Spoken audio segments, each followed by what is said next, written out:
Okay, can everyone hear me? Good. Can we actually close these doors? It's going to be kind of loud in here with people outside.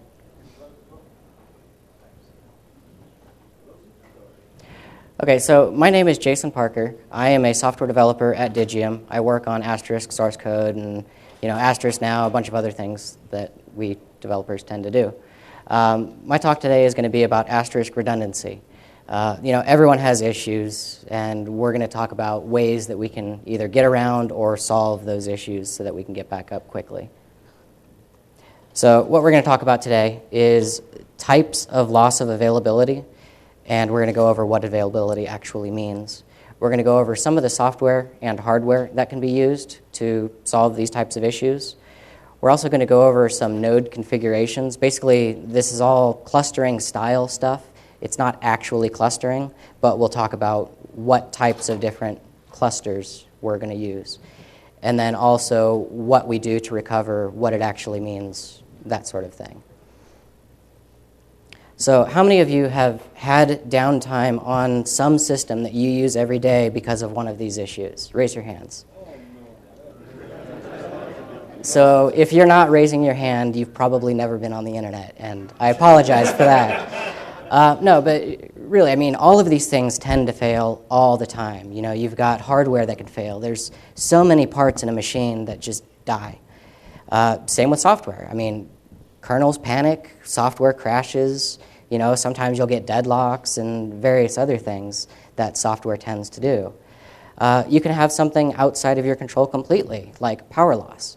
If a power supply dies or if your grid dies, there's nothing you can do about that. Same thing with your network. If your switch goes down, if a cable gets cut, then you're just done, right? And of course, sharks, as we learned last year in the Asterisk SCF introduction. But that's not the only kind of downtime that you'll have on a system. You can also have maintenance. When you want to bring a server down because you want to upgrade the software, you want to upgrade the Asterisk version, you want to upgrade the kernel, you don't want to have to shut down your entire system and have it not be available while you do that. So we can also solve that sort of issue there as well. And then, of course, external maintenance like network power. So some of the various software that we're going to be using here, software and concepts rather, are CoroSync, DRBD, Pacemaker, and something called Stoneth.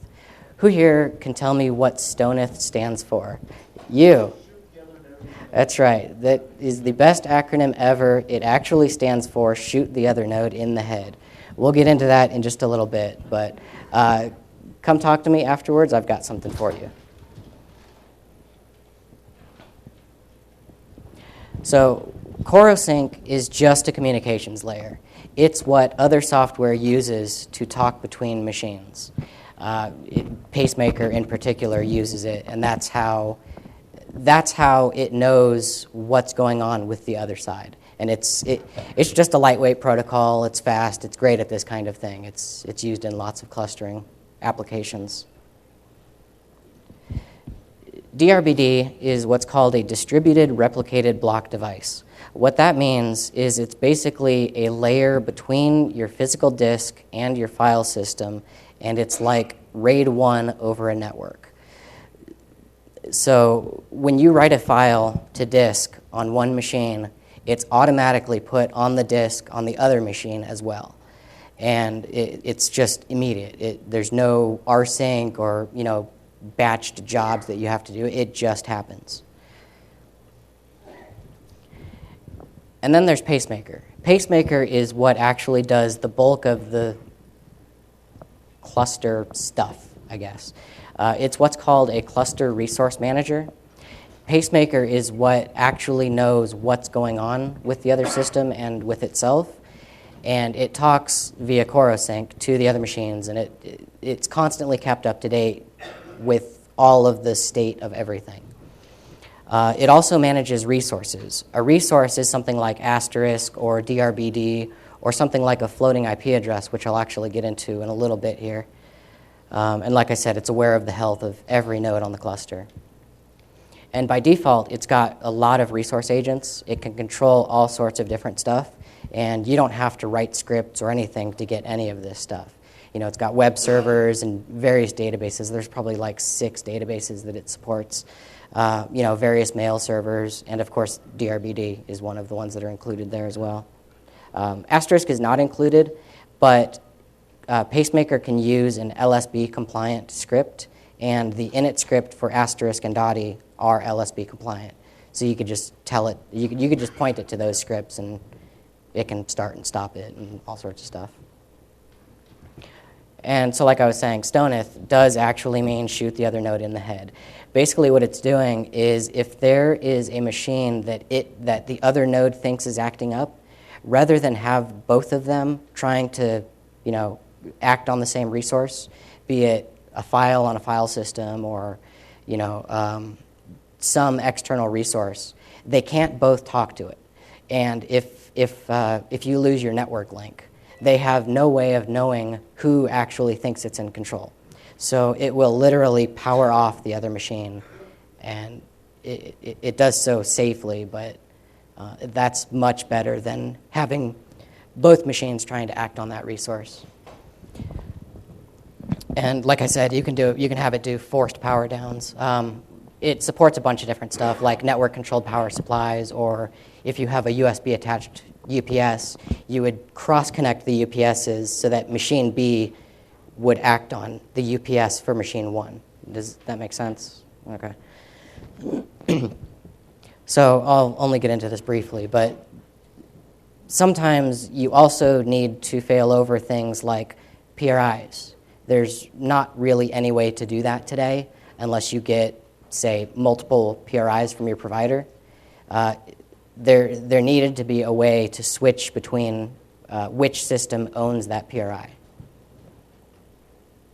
And this is part of a demo that I'll be giving later. I don't want to touch on it too much, but so various node configurations. The configuration that we're concerned with this is what's called an active-passive configuration. There's also an active-active configuration and an N+1 configuration. I'll get into each of these. So active-passive, you have 2 nodes, but only one of them are in control of anything at any given time. The other one acts as a warm standby, and it's instantly capable of providing all of the services that the primary machine was providing before. In order to do that, though, there's some caveats that you need to be aware of. They need to have the same or similar hardware. For instance, if you've got PRI cards, the other machine obviously also has to have a PRI card. They need to have access to the same configuration. If the Asterisk configuration changes on one machine but not the other, then when it comes up, it's going to be different than what there was before. And access to state information. I'll actually get into what that is in a little bit, but think of things like a SIP phone registration. If you have a SIP phone registering directly to a box and the other box doesn't know about that registration, you're going to have to set your timeouts on your phones really low, and you just don't want to do that. I mean, if seconds matter in your organization, you don't want to have to wait the 60 seconds or 5 minutes for your phone to reboot. And of course, all that traffic really does add up. So there's also the active-active configuration. Now, it can be load balanced so that half of your traffic goes to either machine, but that's not always helpful. If you have 2 fully loaded machines and one of them disappears, what's going to happen to the first one? It's going to DOS itself. I mean, it's not going to be able to handle all of that traffic. So then it is also going to die, right? So DRBD, which I talked about earlier, it can work in this scenario, but it's a lot slower and less robust because you can't use the same file systems. And in order for both machines to access a file, you have to lock it, and you get into these issues where maybe one machine has a file locked for a while and the second machine is trying to access it and it just can't. It can work though, and it's also much more sensitive to network issues because even a small bit of latency is going to cause real trouble. And you can't do things like ASTDB. Now, I was talking about the SIP registrations. The way we've done it in this setup is we actually have since Asterisk is only running on one machine, we have ASTDB. I mean, it's on both machines, right? Because of it's on DRBD. So when the second machine comes up, it's going to be able to read all of that state information from the ASTDB, which is going to include things like your SIP registration. So I was talking about the floating IP address earlier. What you would do is you would have one IP address that is shared between the two systems, and the SIP phone would be told to point to that rather than one or both of the machines. So that when the first one dies, that IP address is going to get moved over. Asterisk is going to come up, and it's going to have that IP address, and it's also going to remember where that SIP phone came from. So as soon as Asterisk comes up, you're going to be able to continue sending calls to that SIP device. And this goes for anything else, too. I mean, you could use that same concept with, like, a database server or, various other things. Active-active is also just fine for VoIP only. When you have two machines, it doesn't really work unless you buy like double the amount of PRIs or analog lines from your provider. And then there's also something called N+1, which is basically the same as active-active, but you have, say, a third machine that can act as a warm standby, as in the active-passive. It takes a lot more hardware to do this kind of setup, but it scales really well. And then, of course, I don't have a slide for this, but there's also N+N, where you can have multiple standby machines, and that way, if you have two node failures, you've got two ready to come up. So the reasons for doing some of this stuff is, actually, did I skip a slide? No, okay. It's really fast. I mean, it can, in my testing, detect that a box has gone away, within 15 seconds, be able to send new calls. So, and that's just Asterisk. Asterisk takes a while to load. We've got hardware that we've got to switch over. But other stuff, like MySQL, that could just come up pretty much right away, very quick. Like I was saying, with just like the ASTDB, voicemail, CDR, logs, recordings that you've made, all that stuff, since it's stored on the ASTDB, is also available on the other machine automatically. And we actually went over the floating IP address and the state not being lost. So what isn't this? You're not going to get 5 nines out of this. I mean, you might get several, but it's certainly not going to be 5. I mean, what is it, 14 seconds a year or something like that is 5 nines? Just some ridiculously high number. You're not going to get that. You're also not going to get live call failover. Your calls are going to be dropped. It's not Asterisk SCF where, this kind of thing has to be designed into the system, from day one. And Asterisk just doesn't do that. So I am going to show you, or try to show you, what I've actually got here. I realize how difficult it's going to be to see what I've got, so I'll just go ahead and describe it to you. So there are 2 cluster nodes in this setup. We've got one machine as the active and one of them as the standby. We've also got a machine acting as the central office, so this is your telco or whatever. Each machine has one PRI card for your digital spans and one analog card for your analog lines.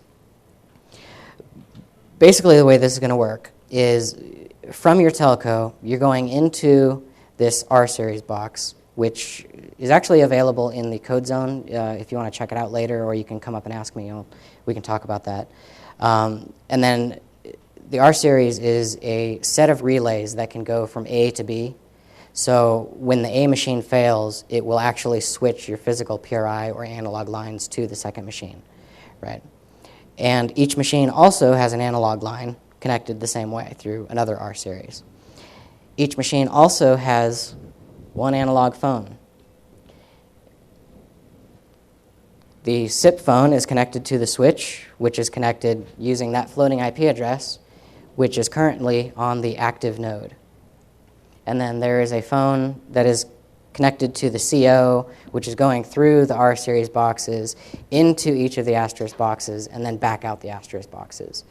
So as live demos go, of course, it's not going to actually work because it's a live demo, and that's just, anyway. So what should have happened is if I had picked up the phone on the CO box and dialed an extension, it would have rang the SIP phone and the currently active phone. That would have gone through the PRI into Asterisk and then out to the phones. If I had dialed another extension, it would have gone through the analog into Asterisk, back out the analog to, again, the active phone and the SIP phone. So right now, if I were to call that extension from that phone, this phone would ring. This is currently on the active. The SIP phone would also ring. So what I could have done is I could have literally pulled the power of this machine, and it may actually switch, I don't know, but and about 15 or 20 seconds later, if I had dialed that same extension, and people up close may have heard that, if I had dialed that same extension from the same phone, it would have instead come to this other phone, and it also would have gone to the SIP phone. And of course, you could have dialed, any number of ways, and it would have still gone through the system in the same way.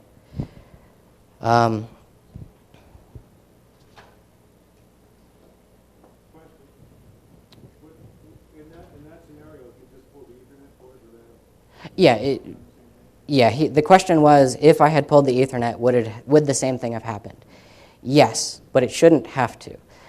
When you're running stuff like this, you really don't want any single point of failure. So you want each machine to have 2 network cards. And that way, if something as trivial as a network pull happens, it can still talk to the other machine. In this case, yes. I've only got 1 Ethernet card in each machine. But yeah, any type of interruption. If Asterisk had crashed, if you lost power, and pretty much any of the things on this slide back here, any of these would have caused it to fail over. And the other one would have just picked up and would have been happy.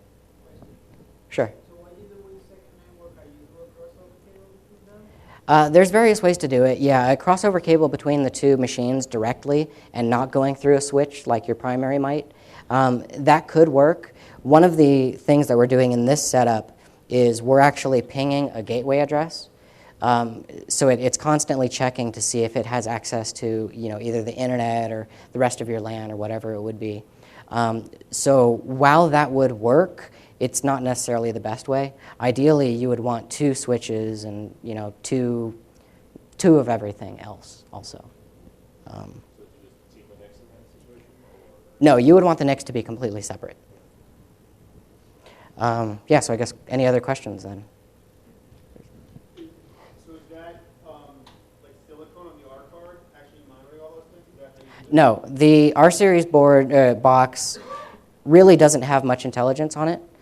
It is basically a set of relays that you can control from either of the machine, and you tell it where you want the ports to go. So when the primary machine dies, the secondary machine will connect via the USB on the box and tell it, I want all of the ports to be over here now. Where's the logic that's monitoring everything? The logic that's monitoring everything is on the actual Asterisk box itself. Did that? Oh. What if the Asterisk freezes? It,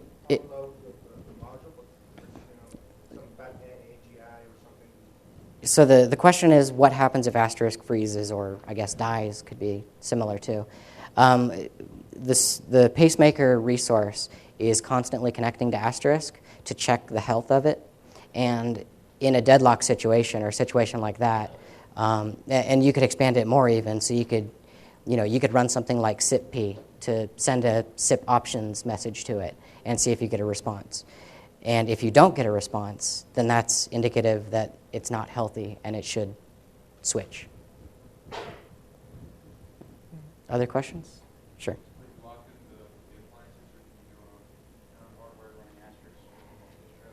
Yeah. The question was whether we're locked to any, I guess, Digium specific appliances. No, you could really use any hardware you wanted. We chose these because we have a bunch of them.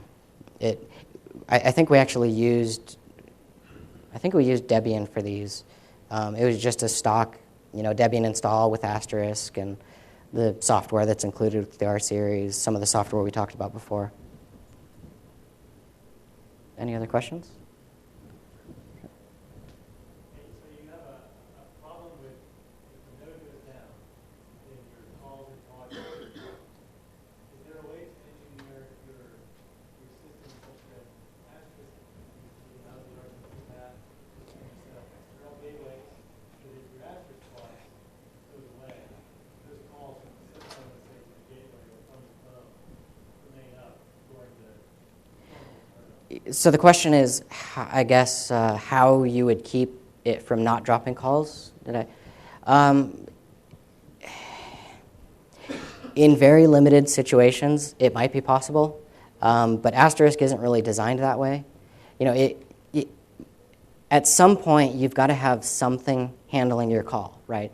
So if you have like a SIP proxy or two SIP proxies in front of these, well, then what happens if the SIP proxy dies? So same kinds of issues there. Any other questions? No? Sure.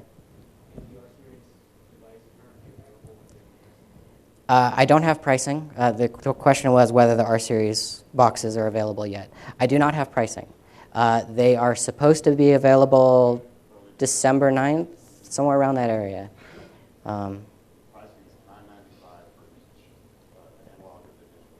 $9.95 each for the digital or analog version. And those are 8-port.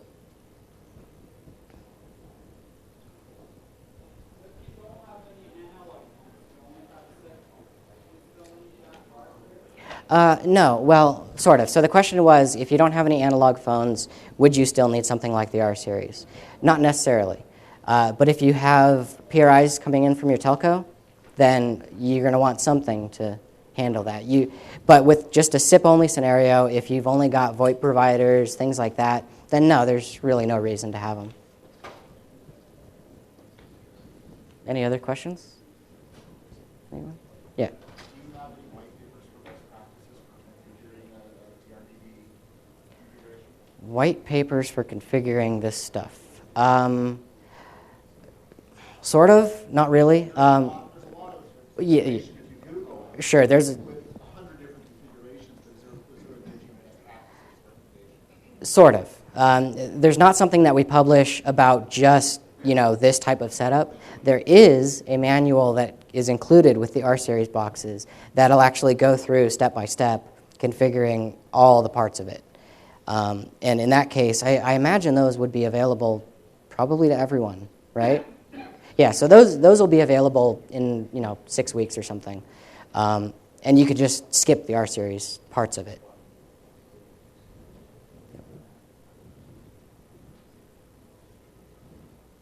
Any other questions? No? Last chance? Okay, well, I'm going to be taking all of this stuff back to the code zone. If you'd like to ask me any questions about any of it, either the software, anything in the presentation, anything about the demo, the hardware, I'd be happy to help answer those questions. Thank you.